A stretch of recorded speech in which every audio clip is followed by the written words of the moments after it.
you know that it's a go. So just sit tight.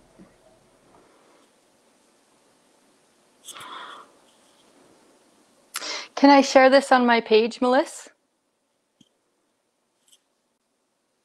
Yep, absolutely. Okay. We're live now, so I'm not sure if he's playing our intro. There it is. Woo!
This morning, What?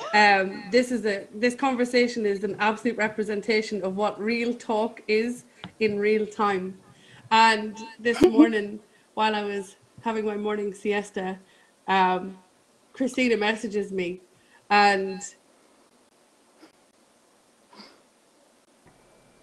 I don't know. I don't know what happened there. Oh, hang on a second. Here we go. Sorry. There it is. What's the crack? The joys of technology. This must be a big one if stuff goes down from the get-go. I can't hear you. That's what I'm going to say. You can't hear me at all. Hang on. Try it again.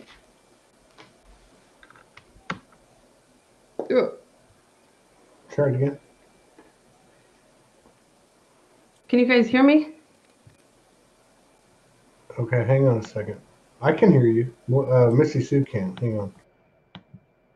Let me bring her back up. How's that?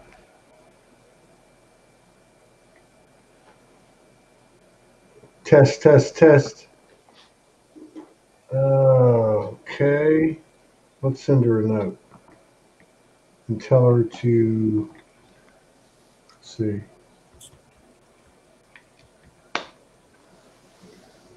Can you guys hear me? Yes. Can you hear her, Melissa? Can you hear her? Can you hear me now? It's just really staticky. Oh. Okay, try that. Let's try that. Yeah, this is weird. What's happening here? Yeah. How? Okay. Just leave and come back. Here we go. Melissa, can you hear me?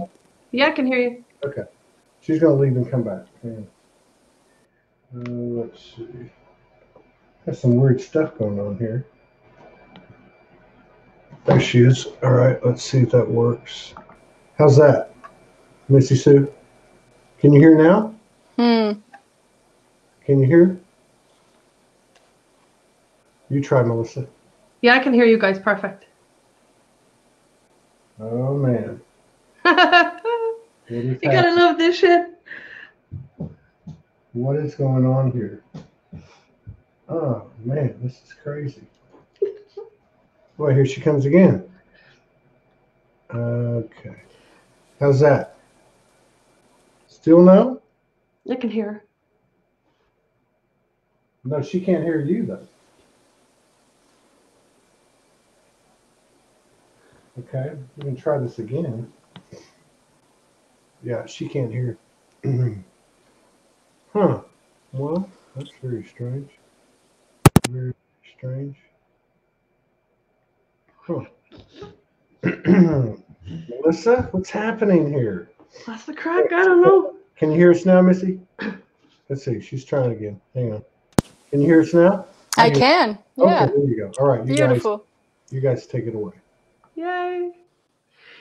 This always happens, and I've seen it happen in your conversations on initiation where the every magic's single about time. to go down.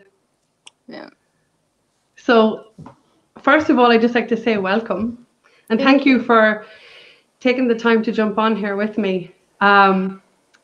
We spoke, we were in contact a couple of weeks back when I knew that I was going to brave Real Talk, but I didn't know when this conversation would take place, and here we are.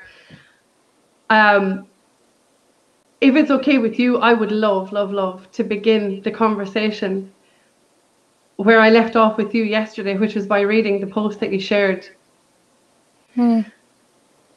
This, for me, was the embodiment of vulnerability.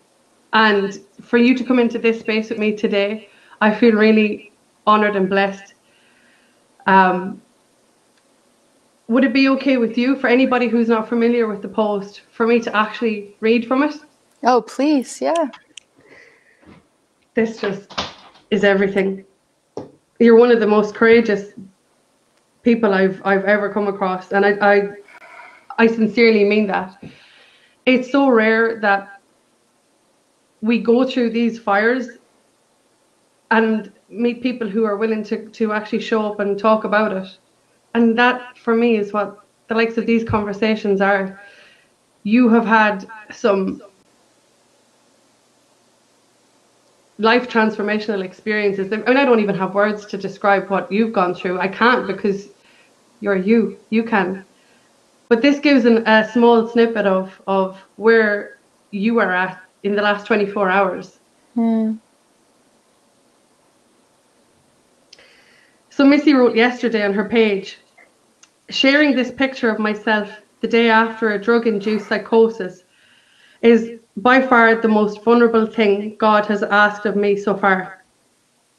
It's difficult for me to find words to convey how it feels to experience this level of darkness, or what it actually takes to find one's way out of it, but I'm willing to try. This photo was taken in June 2018. As you can see from the sorrow in my eyes, I was devastated. I had just relapsed after nearly reaching a full year of sobriety. I had put my heart and my soul into the inner work of claiming my will and my power back from the entity of drugs, and in an instant, I had handed it all right back. I lost my mind quicker than I have ever had in this relapse. The voices and hallucinations played on my sensitivities and my good intentions. I had gotten trapped inside of the mirror with the hallucinations of bugs coming out of my pores, and much like the misfiring of a short circuit, I was stuck in a loop of insanity that I couldn't pull out of. I had literally picked an entire layer of skin off my face. This is not the first time something like this had happened. There was a period of 3 years while in homelessness that I wouldn't even look at myself in the mirror.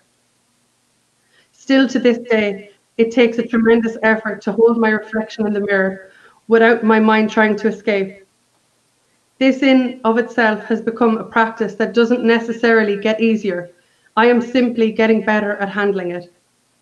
It took me 2 more months and an overdose later to find stability in sobriety again. And almost like the very beginning of my journey, it felt as though I was pushing a boulder uphill to create any kind of a healthy momentum. The difference was that the positive momentum built faster and stronger this time around. I had already pioneered my way out of the pitch black before I simply followed my old steps over the same bridge. This time the bridge was more stable. I chose to leave the bridge there to assist others to find their way across the depth of hell, should they need an example that it is possible. Because it surely is possible. I hold a deep understanding that there is never a misfortune or a failure that doesn't hold within it an equal or greater gift. The darkness is my gift. The sorrow, the pain, the insanity of my affliction is the key to what I came here in this earth incarnation to embody and to teach. But this can only be done by healing the story that I am the victim. That somehow this harsh world, my genetics or my broken family had betrayed me and had imprinted onto me an unfair and unjust sentence of addiction. It is an alchemical art form to transmute victim consciousness into empowerment. It requires full ownership and responsibility of everything that shows up in my existence. That's not easy. Again, I'm simply getting better at handling it. Only by going within and taking a look at myself will my outside experience reflect change.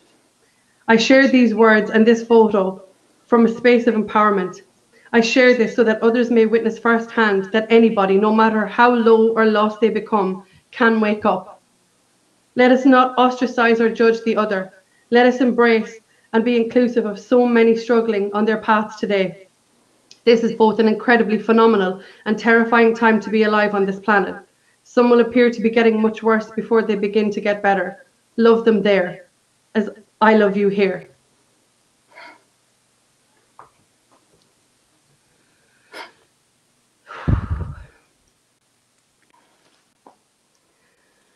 I can only imagine what it feels like to listen to your words being read back to you. Yeah. My energy is coursing through my body as I read your words.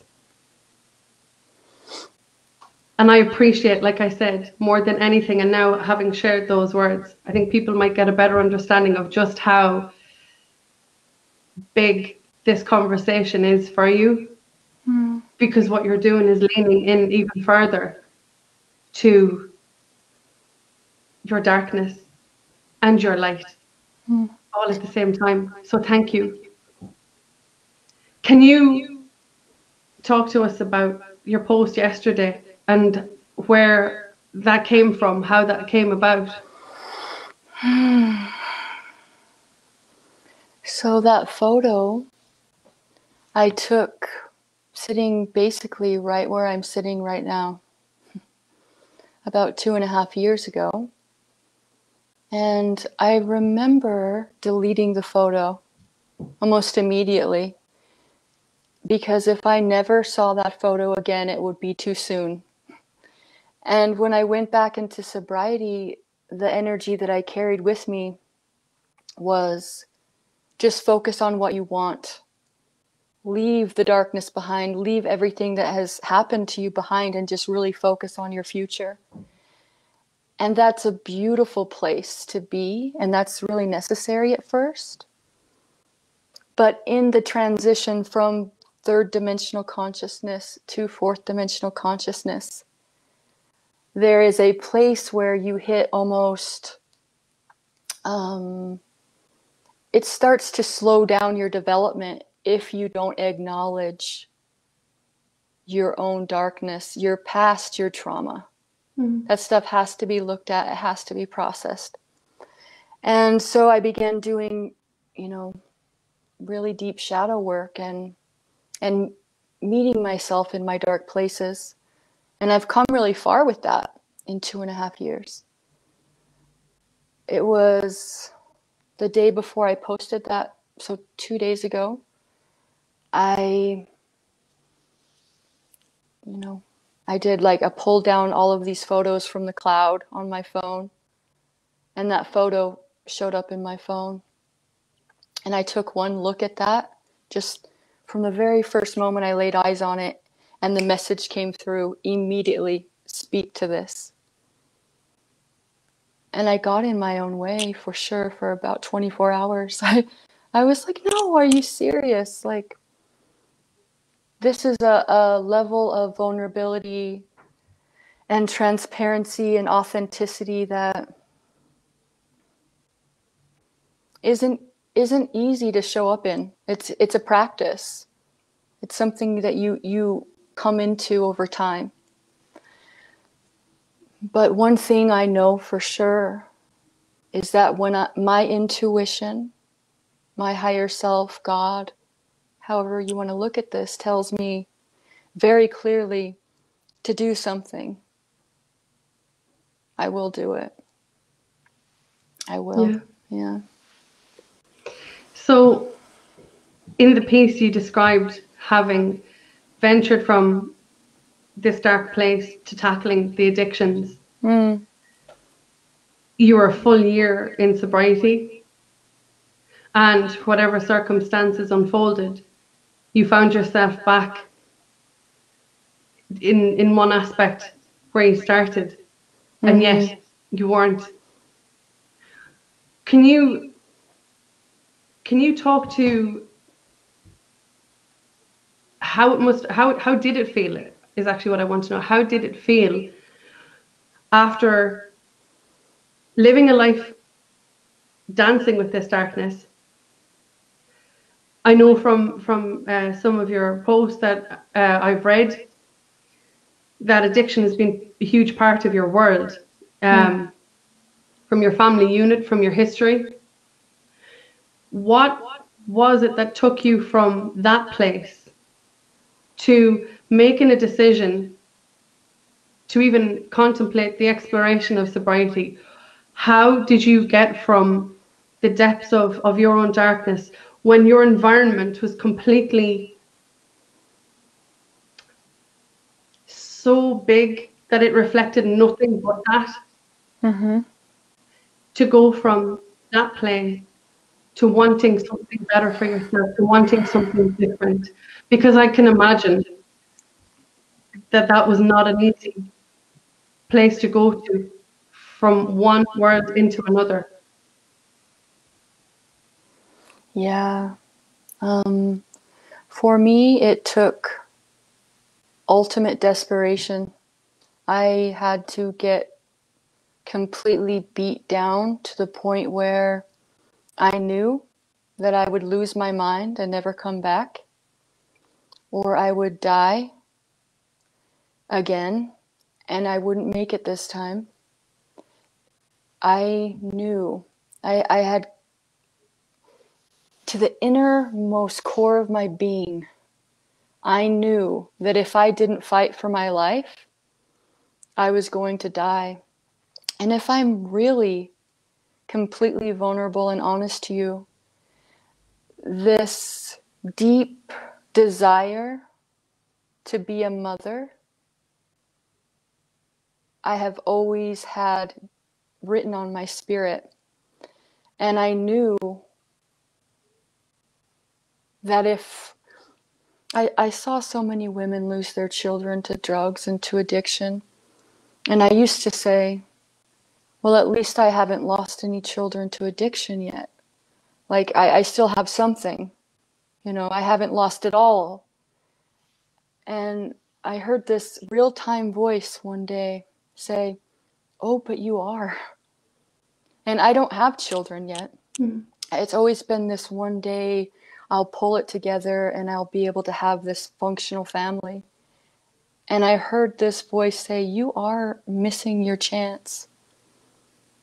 And it was a perfect storm of blacking out and being raped that lit this fire within me to fight, to pull out this warrior that was inside of me and just to get hell and to fight for my life, which is really helpful until, again, you reach a certain point in development and you have to stop fighting. Yeah, it's like a double-edged sword. I'm still learning that, because as long as I'm willing to put up a fight in energy, there's something more than happy to meet me there and duke it out. Yeah. And it's so subtle, isn't it? For me, it's not. For me, because I have access in my mind, I'm able to see the entities. I I suffered with sleep paralysis in early sobriety for about 3 months, about 5 times a week. And these entities would choke me out, would shove their fingers down my throat, would just harass me in my sleep. And I would be lucid, but I would be paralyzed. And that was such a huge lesson to me, because I tried to fight them and protect myself and put up barriers and all of these things. And I'm so appreciative of that experience, because through it, I began my journey into divine neutrality and into finding a neutral space, even with something as terrifying as that.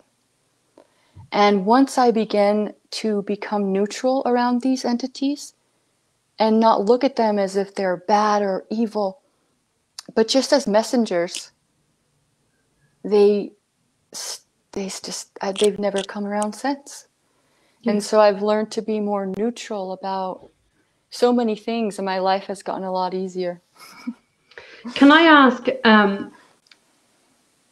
prior to this particular point that you've just discussed, what did your world look like on a day-to-day basis? So, sorry to interrupt you, but like it was your norm. It was your norm. It was an environment that you grew up in. You had family members who were also dealing with addiction issues. So the environment that we grow up in, for all of us, excluding addiction, defines so much for us, holds so much of our keys to our healing. So what did that environment look like to you? What was your norm? Like growing up as a child, or as I was in addiction? As in addiction. Okay. Yeah. You know, I started using drugs at 14 years old, and I didn't actually reach the doors of addiction until I was about 23. And my daily life, what that looked like, it got progressively worse. By the end of it, I was homeless. I mean, I didn't have a stable place to stay. And the deputies at the jail knew and cared more about me than anybody I knew in my life. The thing about me that's really, I feel like is really different in some ways, I don't hear a lot of people speak to this, is that I always had good intentions in addiction, which, I mean, it's so common for people to put a drug in their body and for something to spark in them where they would lie, cheat, steal, have sex with anyone to get what they need, right? But that never really happened to me. I was much in a much more like disempowered place where I didn't want to hurt anybody and I had good intentions, but my heart and my intentions were filtered with all of this chaos. And I was bringing chaos everywhere I went. I had, no stability in my life. Something that's really difficult is that I wanted to get clean probably the last year and a half in homelessness. But because I felt like such a victim, that's the only thing that could show up in my experience. That's the only thing that could really show itself to me. I wasn't able to get even Medicaid at the time which is like government insurance, I couldn't get that because I didn't have children. Now in the United States, or at least in Salt Lake, that's very much different. They changed the laws like right after I got sober. But I was stuck in this limbo of victimhood because I was holding out on having children. I was very careful to not want to mess that sacred part of myself up or to taint it in any way. And yet because of that, I wasn't able to get help. And that kept me in this victim mindset for so long. And I slept like on the streets. They didn't have a homeless shelter in where I lived in Provo, Utah. So in and out of jail, they would take me to jail for 17 days or so, because I never really had like any hardcore criminal charges. It was just like, missing court, being unstable. Yeah. And I would detox in jail and hallucinate and have these crazy experiences with entities, and my gift was very unbalanced. It was a nightmare. So when your environment is bigger than you in this situation, you're talking about the homelessness, you're talking about the internal conflict to want more, but not being able to rise above it. So many people, I'm in my own world, have battled with addiction. One of my best friends is a recovered alcoholic. And we talk at length about this, where she talks about not the addiction, but the pain, and how the pain in turn fueled her own cycle, the habitual cycle of repeating over and over. When within this situation, in this cycle, again, her intention never to hurt anybody outside of her, to simply try to break the cycle that was so much bigger than her. But the attachment to her pain, the attachment to the victim space that you talked about a second ago, equally meant that she had to go to a very, very dark place, a very deep place, a place where she realized that she had to choose herself, that nobody was coming in to save her. Yeah. If I could, there's a post that you shared the other day, if it's okay with you to read from it again, it just ties in perfectly. You put up a picture with it. It said she needed a hero, and that's what she became. And the words you shared, this is like it pre-paved, I guess, where you ended up. Where you shared this post yesterday. We always can feel this big thing coming in us. Every seeming infliction can be transmuted by the flame found deep within the darkness of our own misery. This sacred flame is accessed only by a willingness to sit within the space of despair without trying to escape, but rather accepting the moment in full illusion that it just may never shift again. It is here that we transcend victim consciousness and take full responsibility for the state of our own condition. The knowing that nobody was coming to save me was once a devastating realization, but the awakening into my inner hero is something that can never be taken away by any villain of the mind. I'd really love for you to talk to that, after what you've just discussed about being in this place, because there is nobody coming to save anybody. It really is an inside job, but for you and so many people who deal with this, such a massive job that sometimes can seem completely insurmountable. It's heartbreaking. It's heartbreaking to witness. And equally, I'm in awe of it for the gift that it actually gives each and every person who comes through it. Yeah, it's the way that I look at this is very different than when I was in that level of darkness, because it's quite the illusion when you're in jail and you're detoxing off of heroin and meth and benzodiazepines, because it creates this psychosis of the mind where most people would just go to sleep for a week if they were doing one of those drugs. The other one keeps you awake. It's this cocktail that put me in this out of my mind many times. And being stuck in that space for like 17 days and nights inside of a jail cell is, you're really forced to take a look at yourself. Mm-hmm. This is what I know to be true. It is that inside of that level of despair and darkness There is an illusion that surrounds you, and that within that space, if you surrender to it without trying to escape, the illusion that you are fully surrounded and you might never find your way out. If you can surrender to that and go within, in that, there is an opening into the light. And I've really mastered the art of this, even though every time I'm in that space, I feel as though maybe I'll never come out. Mm-hmm. You know, even still.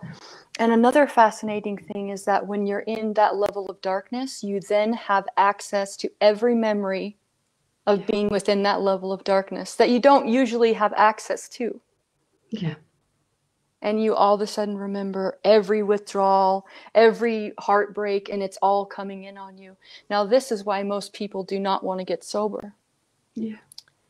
Because then you have to face the children that you lost, the family that you walked away from, all of the reasons that you use, you have to actually sit with. This is the thing. Many people are beginning to reach that space because all of the darkness, all of the trauma, all of the reasons to keep using to escape is being highlighted to such a major, massive extent on the planet. There is so much light coming in. It's just highlighting all of this within so many people who are struggling. And I know that it's easy to have the tendency to want to rescue them, to want to make them more comfortable, to want to give them a place to stay and a warm blanket and just coddle them. Now, this is a delicate art because I think it's important to love them. I saw this post once when I was in deep darkness that said, if an addict is happy with you, you're doing something wrong. If an addict is mad at you, you're doing something right. And I thought, that can't be right. That can't be a good advice. Because what I needed was love and compassion. And so to be able to hold space in a loving way and not rescue is such a delicate art. And to try this, to practice this, because it is a practice, you'll find yourself making mistake after mistake and really learning the discernment of how to allow somebody to reach their own rock bottom, to where they have that phoenix moment where they're ready to do anything to never have to feel that again. And not padding their fall to where they're just comfortable enough to stay where they are. Yeah. Wow.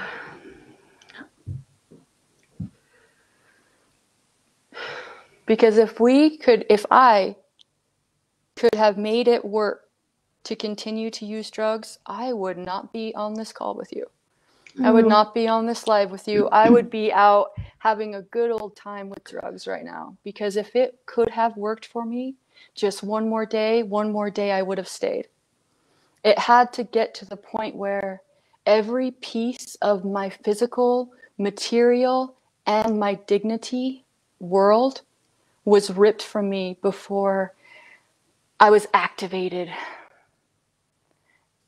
And it's important to also remember that these are spiritual choices made at a higher level. This is our own soul, our own highest self, choosing these contracts. And look, I've only been, let me say it this way, that photo of me that I shared was only 2.5 years ago. I'm moving very quickly. I'm moving very deliberately and very fast. Because many people who struggle with such afflictions are actually built for it. Yes. And built to be resilient, to bounce back, and then to move and ascend quickly. So keep that in mind. Don't disrupt somebody's process. I think, you know, what you're talking to is an experience that so many are having at the moment, minus the physical experience with addiction. There is so much light, so much pain is being highlighted, or so much light is coming in, so much of our pain is being highlighted for transmutation, for oh my, it's so big. I mean, it's so big. And when you're in that place, it's the easiest thing in the world to think that it's just you there. There's nobody else there, and nobody else gets it, nobody else understands it. It is the easiest thing in the world to lean in on the people who you know you can depend on to buffer your pain. It's very easy equally for the people who are on or who are in that experience to, through their own experience, not want to add to the suffering of the person in that position who is crying out for change, crying out to reconnect with themselves. I see it in my own family unit. I see the impact of the choices of one person and how they impact another. Never from a place of malice, but it's inevitable that what's in one is in the whole, and so it has a ripple effect on the people around us. I would really love for you to talk to, if you could, what addiction in relationship looks like. Being the person who wants that change. How, in your experience, from your own personal experience, what did it look like knowing that you never, ever, ever wanted to do any harm to anyone? The only thing from what I'm listening to is your desire, your longing to reconnect with yourself, reconnect with all of you, as opposed to look outside of you for that. What did it feel like for you to be the person wanting this change but impacting on other people? Or did you have people around you at any point that tried to buffer this pain for you? You know, if I'm completely honest and sincere about this, I definitely did not, especially the last years. My mom is an incredible woman, and she has 6 children, and 5 of those children are addicts or, you know, have suffered with addiction on some level. And it's really fascinating because she has helped all of my siblings get into treatment multiple times. But when it came to me, she was a little bit more, there was just something intuitively in her that was like, don't. I also didn't have children. So if I was a mother and I had a child out there, maybe I could have. It's very fascinating. This whole child thing was the thing that I held on to, and also the thing that kept me out. Yeah. But when I finally went from jail into sober living, I had just the clothes on my back, which were borrowed, actually, and, you know, no ID, not a dollar, nothing. And I asked my mom, I said, will you buy me a pack of underwear? And she said no. Now, at the time, that was devastating. I felt like, am I not even worth a pack of underwear? But this is what that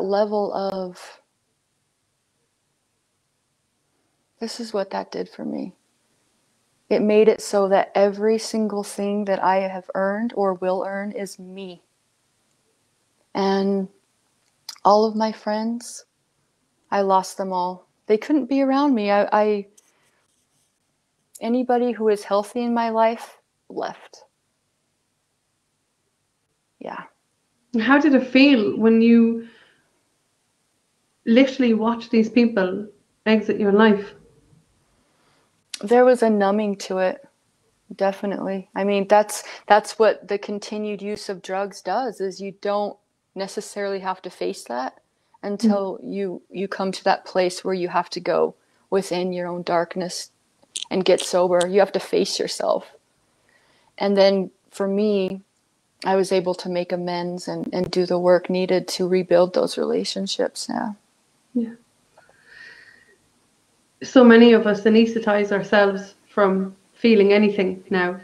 Life got so busy for all of us. I think the gift of 2020 was the stopping everybody in their tracks and allowing them the space to be with themselves without having to go to the likes of the depths of where you travel to. Is there anything that you could say to somebody who is in it right now, who wants change in their life, but doesn't know where to begin? Where did you begin? What was it? What was it? What was the thing, the time, the event, the situation that you just said, I'm done with this shit? Or was it a culmination of all of them? Because it sounds like there was only so much numbing that you could do. It's like, it sounds like it peaked. You couldn't keep doing it to yourself, literally. Yeah. If I were to say something to people struggling with addiction, it would just simply be, it's okay to be where you are. Yeah. Like, if we just can take away all of the pressure to change, all of the need, you need to be somewhere else, you need to be different, there's something wrong with you. And we can just simply accept, it's okay, like you are where you are. And once the energy of acceptance comes through, you can actually begin to have an understanding and then make the changes necessary. But until they feel like it's okay to start where I am, the one message that I really am doing, I feel like it's my mission to embody fully, and that's no matter how far down you go, no matter who you've hurt, what you've lost, how low that bottom is, there is hope and you can change. It's not going to be easy. And at first, it's going to take a tremendous effort with very little results. To get the ball moving from a negative momentum into a positive one is where most people fall, because you have to change literally every single thing. Like your outside, your people, places, playgrounds, which is a great start, but then you actually have to go within and forgive yourself and forgive others. And I feel like that feels like a tremendous amount of work. It feels like a load. So if somebody was suffering an addiction and I were to say just something simple, it would be, it's okay to start where you're at. And I would just honestly say, just for today. Yeah.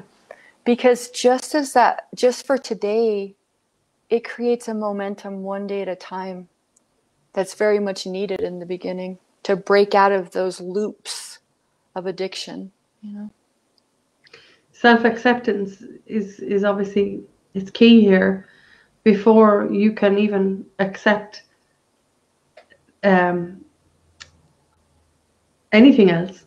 And if you've lived a life of doing the opposite to yourself, it can be a very daunting thing to do, a daunting place to go.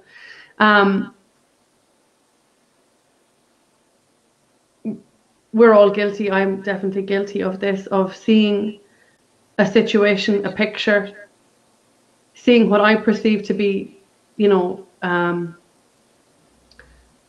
best action to take, the best course to do, the best, whatever way you might look at it. And remember that equally, it's not my place. It's not my journey. It's not my story.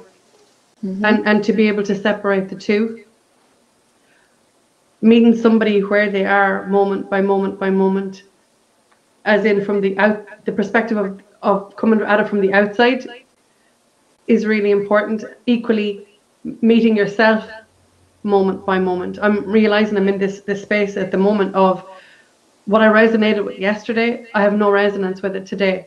The things I had conviction with speaking about yesterday might have no hold on me today, and that's okay.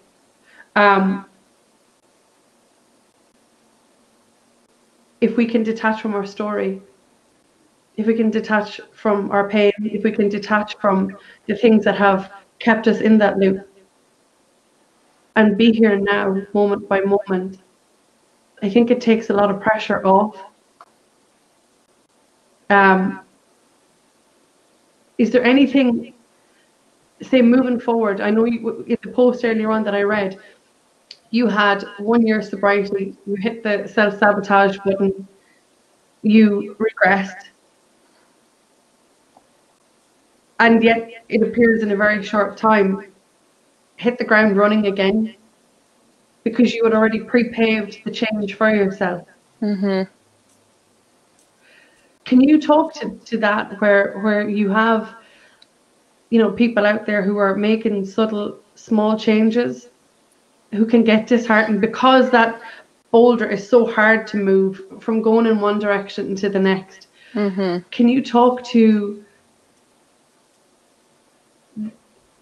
the despair that a person can feel while trying to break through this victim consciousness, this place that they've known nothing other than, to turn the tide?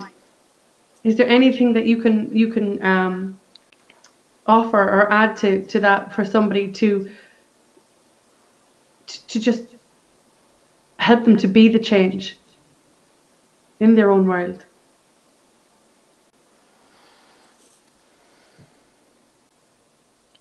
So the beautiful thing about mistakes is that there is always a seed of an equal or greater opportunity within that mistake. Now, this is a seed, so you have to really cultivate the seed and nurture the seed and care for the seed. But as you do, there is wisdom that is unlocked in that mistake. It's, called failing forward. Sometimes people call this.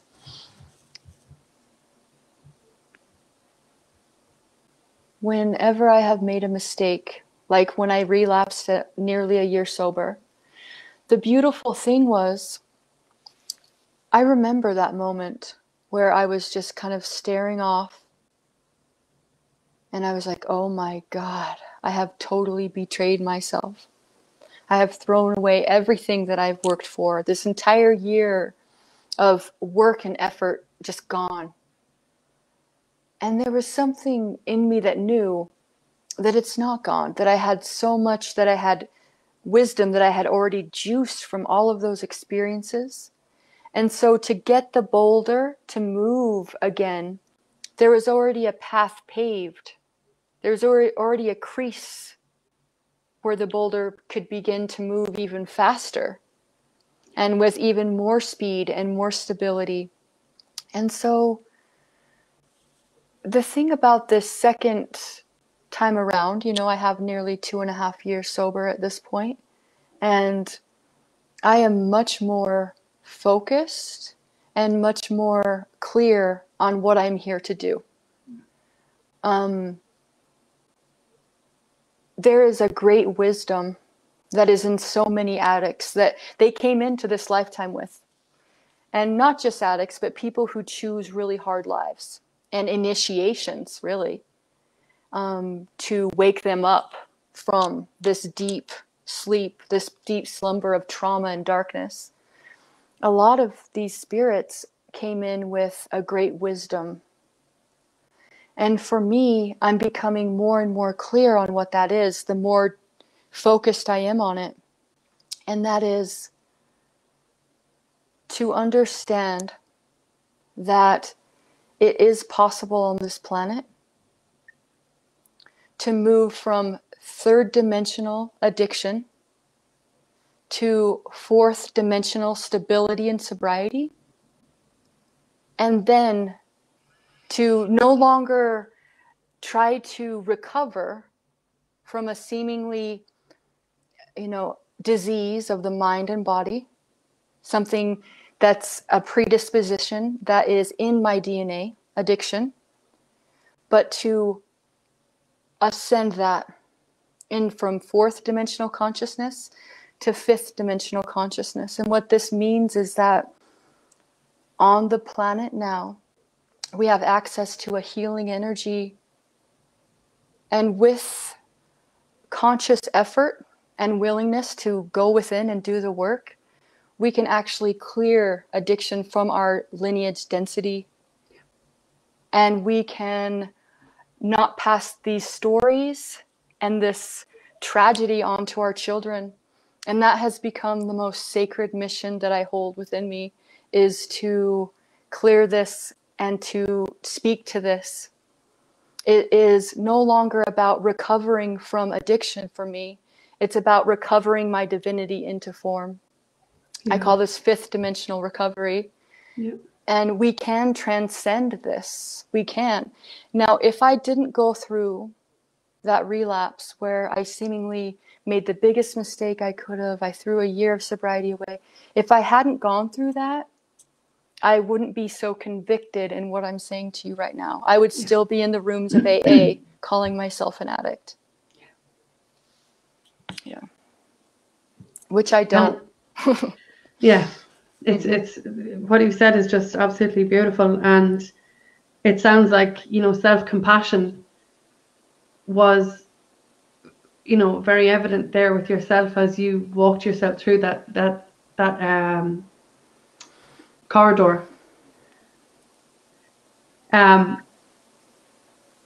love what you said about it's how did you put it again? Fifth dimensional recovery. Yep. Yeah, because that's what's happening here. We're all waking up to the divinity within ourselves, and that to get to that place, we have to really give ourselves a break. We're coming in here to have these experiences. They're not being done lightly. I'm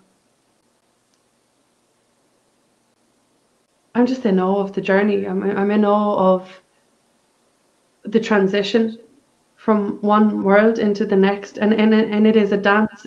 It's a dance of 2 steps forward, 3 back, but never stopping moving forward. I love what you said at the very beginning of this conversation, where you said you were fighting for your life. And when you said that, as I listened, I just got this vision of you fighting not just for your physical existence, but for everything. For everything. And as you embark on this journey, and you smash the wheel generationally in your world, I think people need to realize the power that of each and every single person doing this. We do it for the whole. That it can be shown to be a new way of living and being and doing, and that when you detach from that morphic field of what was known as addiction, like that, it's so limited. It's like a limited perception of it, when it's just so much bigger, so much bigger. The fight for your life, for me, is the fight for everything. All of your potential experiences to come, how you see yourself in the world, how you feel your unborn baby in your arms. That love of yourself first and foremost gifts you with the capacity to access, oh, I got goosebumps, but to access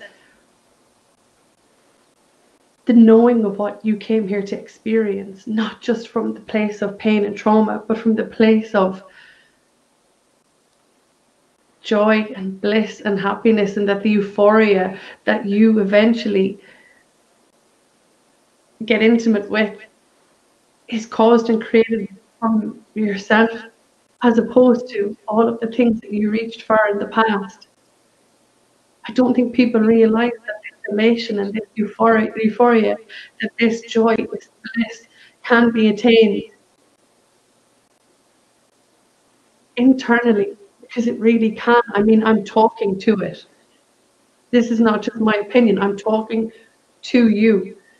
If I'm talking to you, then it's real. And in that knowing, in that capacity to nurture that love of yourself, to choose you in each and every moment, to not choose the story, but to choose what's unfolding. It's crazy. It's like meeting yourself where you are, knowing what you came here to do, staying wide open to what's trying to make its way to you. In this case, motherhood. I know that joy. I know that euphoria as I looked into each of my children's eyes. So I know what you're reaching to. And equally, I'm here to tell you that it's there for you. It's magic. It really, really is magic. And that if there's one thing that I could say just to kind of finish up, is each and every person deserves that experience in their life. They deserve that freedom. They deserve that chance.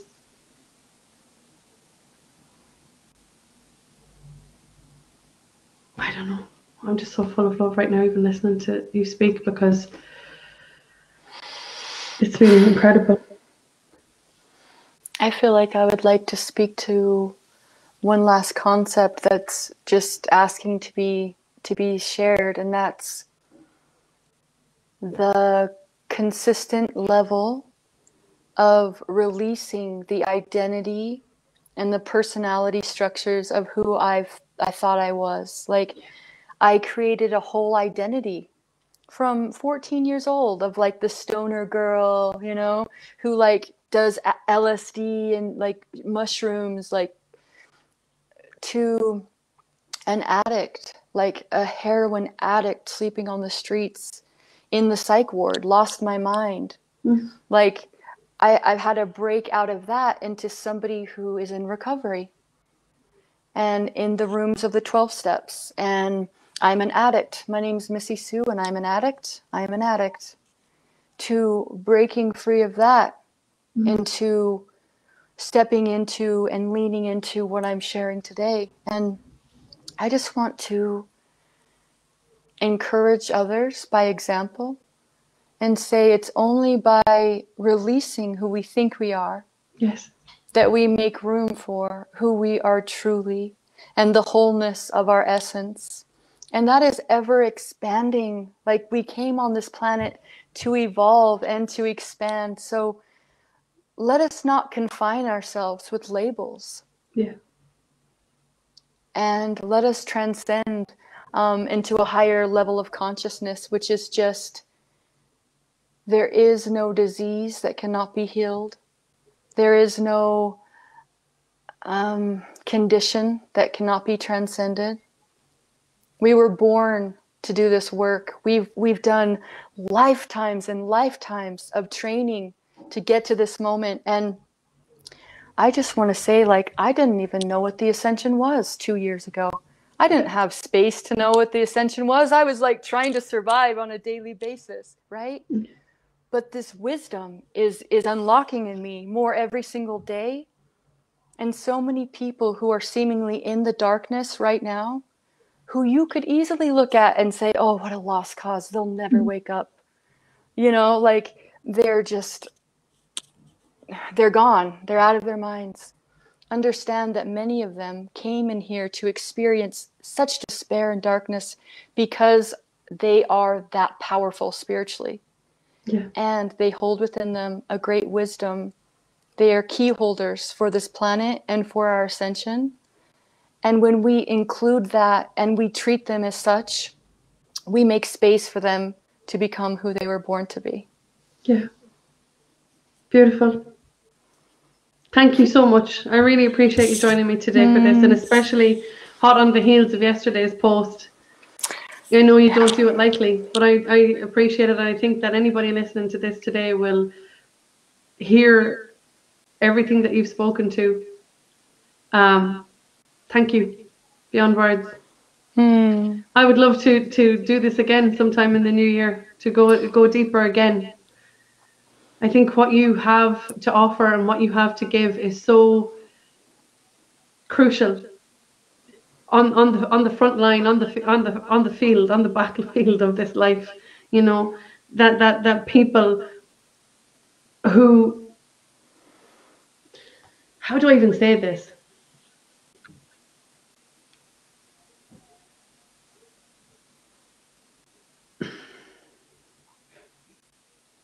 Todd says it all the time. The human is the hero.